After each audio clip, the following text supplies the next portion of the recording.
Every day, technology takes another step forward. Things that were science fiction are becoming reality. One of those things is driverless cars. Companies such as Google, Tesla Motors, Ford, BMW have been working to develop the technology needed for driverless cars for over a decade. Now it seems we're only a few years away from driverless cars being for sale to the public. Of course, there are potential problems that can occur, and we must weigh those risks with the advantages. First, we need to know how driverless cars work. Driverless cars use GPS, radar, cameras, and lasers. In the Google car, they use laser detection and ranging, in which it builds a 3D map of what is around the car so we can figure out the distance and profile of an object around it. But it cannot tell how fast these objects are moving around the vehicle.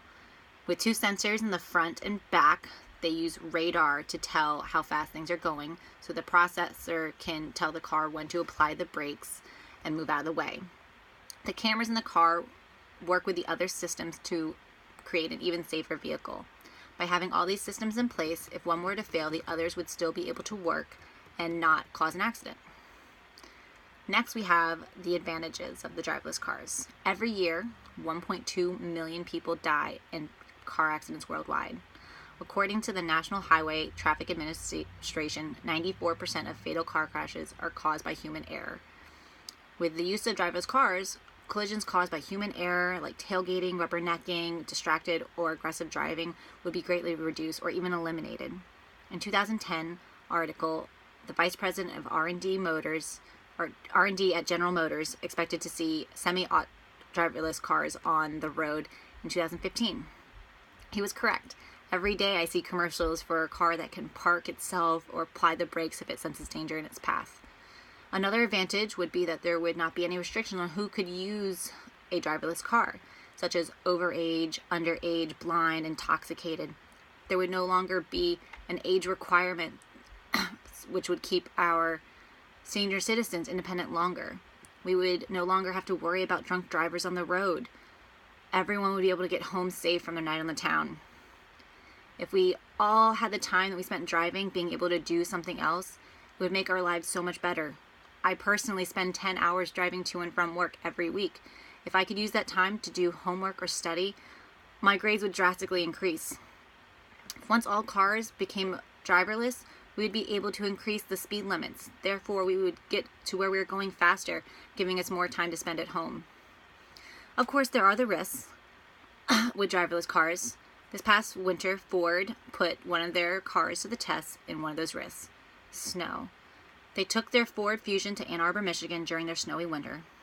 Most of the driverless cars being tested so far have been used in California in really sunny conditions, so this was a big test. Snow and rain can interfere with the car's camera and radar, making it hard to tell where things are and how fast things are going. With piles of snows, it made finding the curb harder, but according to Jim McBride, Ford's technical leader, the company's car handled the snow well. The car stayed in its lanes and followed the rules of the road.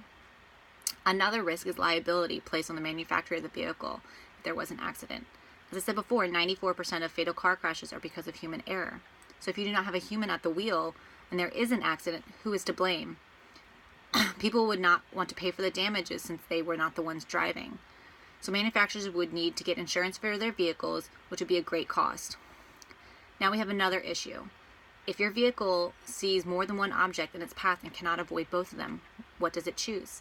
Does it pick the one that will cause the least damage to the driver, or does it pick the one that's going to cause the least harm to all involved in the accident, such as a pedestrian? The answer to that is still unclear. Then, because these systems are so critical, it is important for cars to be taken in for tune-ups much more often.